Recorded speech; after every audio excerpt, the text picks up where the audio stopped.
तो कैसे हैं आप लोग। मुझे उम्मीद है कि आप लोग बहुत ही अच्छे होंगे। रेस्टोरेंट इन अदर वर्ल्ड के एपिसोड नंबर 3 में आपका स्वागत है। एपिसोड में आगे जाने से पहले आपसे एक छोटी सी रिक्वेस्ट है कि प्लीज़ आप इस चैनल को सब्सक्राइब करें और साथ में अगर आपको ये वीडियो बहुत पसंद आती है तो आप नीचे कमेंट कर सकते हैं और साथ में अपने दोस्तों को शेयर भी कर सकते हैं। चलिए अब ज़्यादा देर ना करते हुए मैं इस एपिसोड को स्टार्ट करता हूँ। एपिसोड के स्टार्टिंग में हमें अटीला दिखाई जाती है जहाँ पे वो खाना खा रही होती है। सैफ ने उसके लिए एक डिश बनाई होती है। अटीला जो होती है वो कहती है कि इस डिश का नाम क्या है, तो वो कहता है कि इस डिश का नाम अभी तक मैंने तो कुछ रखा नहीं है। तो वो कहती है अटीला कि इसके डिश का नाम हमें कुछ रखना चाहिए। तो वो कहता है तुम बताओ क्या रखना चाहिए। तो वो बोलती है केनाइट पास्ता रखते हैं इसका नाम। और यहीं पे हमारा सीन जो है वो चेंज होता है। हमें थॉमस अल्फर नाम का एक फार्मर दिखाया जाता है जिसकी अल्फा नाम की कंपनी होती है जो वेराइटी ऑफ इंग्रेडिएंट्स जो सबको सप्लाई करता है और बहुत सारे जो सॉस हैं वो बनाता है। इस कंपनी जो है वो पास्ता भी बनाती है। बहुत सारे लोग जो हैं यहाँ पर आते हैं पास्ता लेने के लिए और सॉस भी। थॉमस जो होता है एक बहुत ज़्यादा जीनियस बंदा होता है जो अलग अलग डिशेस का इन्वेंशन करता है। फिर हम देखते हैं कि एक दिन वो जो है अपने पोते के साथ उस डोर के आगे ही खड़ा होता है।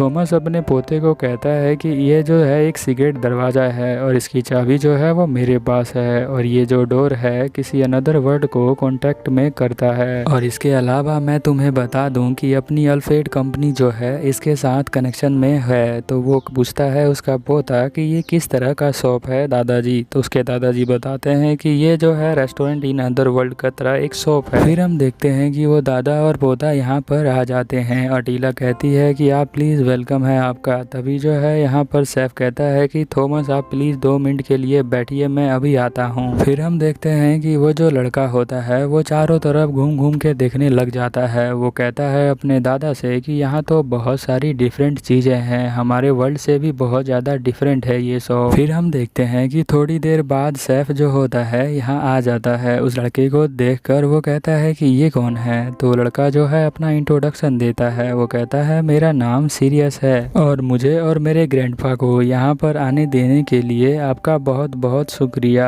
फिर यहाँ पर जो सैफ होता है थॉमस को कहता है कि मैं आपके लिए पहले कॉफ़ी ले आता हूँ। हम देखते हैं कि दोनों दादा पोता यहीं बैठ जाते हैं। उसका पोता जो होता है वो पूछता है कि ये क्या तरह का कॉफ़ी होता है। तो वो बोलता है एक तरह का टी होता है जिसे हम इस वर्ल्ड में है कॉफ़ी बोलते हैं। कॉफ़ी जो है थोड़ा टी से अच्छा होता है और टेस्ट में भी बहुत अच्छा लगता है। दिखने में जनरली जो कॉफ़ी होता है वो ब्लैक कलर का होता है। फिर यहाँ पे हम देखते हैं अटीला जो होती है वो कॉफ़ी लेके आ जाती है। फिर यहाँ पे जो उसके दादाजी होते हैं वो उसे बताते हैं कि किस तरह इसे पीना है। यहाँ पे सीरियस जो होता है अपने दादाजी को देखता है कि वो जो है साइड में शुगर रखा होता है उसको मिलाते हैं और साथ में मिल्क को भी। फिर वो जो है वैसे ही मिला लेता है और फिर उसके दादाजी पी लेते हैं। फिर हम देखते हैं थोड़ी देर बाद सैफ यहाँ पे आ जाता है और उसके दादाजी जो बैग लेके आते हैं वो ले जाता है। फिर वो जो है बहुत सारे पैसे उन्हें देके जाता है। तो वो जो उसका पोता है वो कहता है इसमें तो 8 गोल्ड कॉइन है, ये तो बहुत ज़्यादा होता है। हमने तो उस बैग में बहुत थोड़ा सा सामान दिया था दादाजी, तो उसने इतना पैसा क्यों दिया। तो उसके दादा बताते हैं कि जो हमने इंग्रेडिएंट दिए हुए हैं वो किसी कस्टमर के यूज़ के लिए नहीं है। सैफ जो होता है वो खुद उसका यूज़ करता है अपने खाने के लिए। सीरियस जो होता है वो अपने दादाजी से पूछता है कि ऐसा वो क्यों करता है। तो उसके दादाजी बताते हैं ऐसा वो इसलिए करता है क्योंकि वो जो है रिसर्च कर रहा है फ्लेवर्स के बारे में। सीरियस जो होता है अपने दादाजी को कहता है कि दादाजी वो ऐसा क्यों कर रहा है।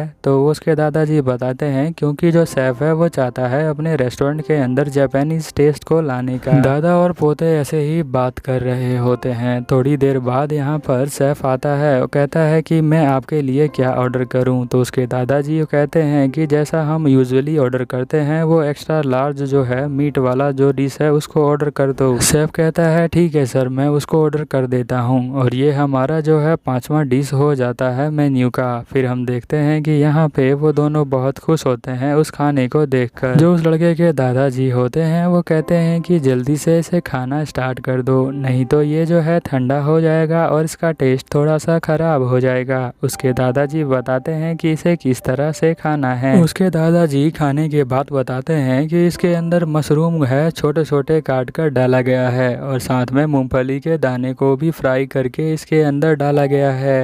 फिर हम देखते हैं कि सीरियस जो होता है यहाँ पर अपने चम्मच में उठाकर खाना स्टार्ट करता है और उसे खाने के बाद जो है वो बहुत अच्छा फील होता है। उसे लगता है कि जैसे मैं अपने शहर में जो खेती करता था वो फ्रेश जो वेजिटेबल हैं इसके अंदर डाले गए हैं। यहाँ पर इसका दादाजी और ये दोनों ही खेती करते हैं। हम देखते हैं कि वो जो है यहाँ पर थोड़ा सा नमक डालता है, उसके बाद तो वो जो डिश है वो उसे बहुत ज़्यादा अच्छी लगती है। फिर हम देखते हैं कि दादा और पोता दोनों जो है अपने घर वापस आ जाते हैं। यहाँ पर उसका पोता कहता है कि मैं तो बहुत ज़्यादा खुश होऊंगा नेक्स्ट टाइम जाकर, और यहीं पे दादा और पोते की स्टोरी ख़त्म हो जाती है। नेक्स्ट सीन में हम देखते हैं कि यहाँ पर एक किंग होता है जिसके पास एक कबूतर होता है। कबूतर से एक लेटर आया होता है कि नेबर जो कंट्री है उसमें बहुत ज़्यादा दिक्कत हो रही है। वहाँ से बैटल के अंदर से एक छोटी बच्ची जो है उसके पास रहती है जिसे वो जो है अपनी पोती मानता है, और छोटी लड़की जो है इसको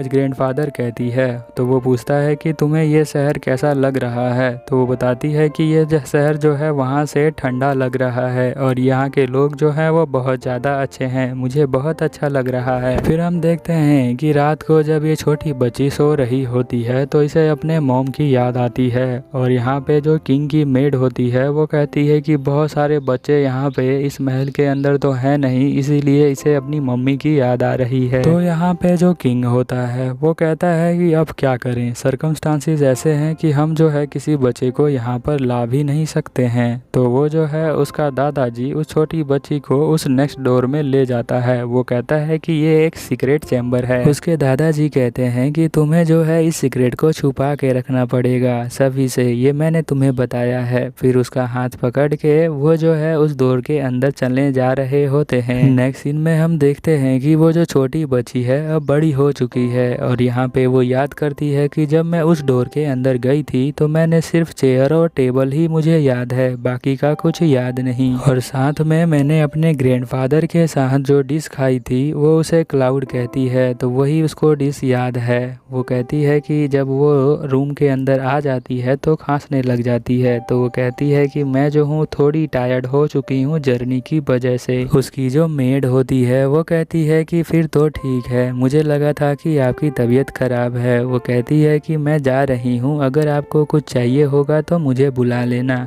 फिर वो चली जाती है। फिर हम देखते हैं कि उसके जाने के बाद वो जो जाके बेड के ऊपर रोने लग जाती है। उसके रोने का कारण जो होता है उसके अभी दादाजी है नहीं इस दुनिया में। फिर हम देखते हैं कि बाहर एक और मेड आती है। वो बोलती है कि क्या हुआ, तो वो जो दूसरी मेड है वो बताती है कि कुछ नहीं, जो हमारी रानी है उन्हें जो है एक डिसीज हो चुकी है। फिर दूसरी मेड कहती है कि ये तो कोई नॉर्मल फीवर डिसीज है, अब हम जो है कोई हीलिंग मैजिक या फिर कोई मेडिसिन तो यूज नहीं कर सकते, बट ये जो डिसीज है वो धीरे धीरे इनके रेस्ट करने के बाद ठीक हो जाएगी। फिर हम नेक्स्ट सीन में देखते हैं कि यहाँ पे जो रानी होती है वो सुबह उठ जाती है और वहाँ पे बुक पढ़ रही होती है। उसे जो है खाना खाने के लिए वो मेड लेकर आती है। तभी हम देखते हैं कि उसका ध्यान एकदम से बुक से हटकर सामने की तरफ चला जाता है, जहाँ पे उसे वही गेट दिखाई देता है जहाँ से वो गई थी अपने दादाजी के साथ। वो जो है उस गेट को खोल लेती है। उस समय जब वो गई थी तो वहाँ पे जो सैफ के ग्रैंडफादर वो है थे ओनर, वो जो कहते हैं कि छोटी बच्ची के लिए कुछ जाके लेके आओ। तो उस समय जो है वो सैफ बहुत जवान होता है। वो कहता है कि मैं अभी लेके आता हूँ।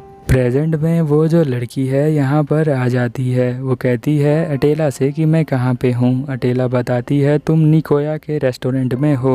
तो यहाँ पे हम देखते हैं कि यहाँ पे वो बोलता है सैफ कि तुम जो हो ग्रैंड डॉटर हो ना विलियम्स की। फिर वो लड़की कहती है कि हाँ हाँ मैं, आप मेरे ग्रैंडफादर को जानते हैं क्या। तो वो कहता है कि हाँ मैं आपके ग्रैंडफादर को जानता हूँ और आप जो है यहाँ बैठकर खाना खा सकती हैं। जब वो छोटी थी तो उसने जो डिश ऑर्डर की थी वो जो है उसे क्लाउड कहती थी, बट अब जो है यहाँ पे अटीला जो है उसे एक मेनू देती है। वो कहती है कि नहीं मुझे मेनू नहीं चाहिए, मुझे तो क्लाउड खाना है। तो सैफ कहता है कि मैं समझ गया, आप बस मुझे कुछ मिनटों का टाइम दें।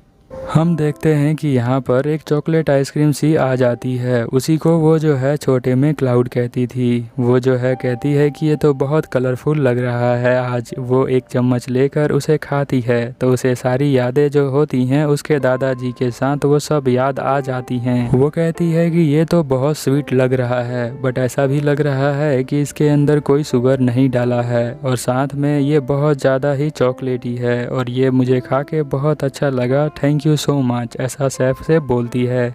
शेफ कहता है थैंक यू करने की कोई ज़रूरत नहीं, ये जो रेस्टोरेंट है हर 7 दिन में एक बार ओपन हो जाता है। तो यहाँ वो लड़की कहती है कि ठीक है, मैं दोबारा ज़रूर आऊँगी। तो यहाँ पे वो दोनों उसको बाय कर देते हैं और यहाँ पे वो लड़की जो है बहुत खुश होती है और सो जाती है।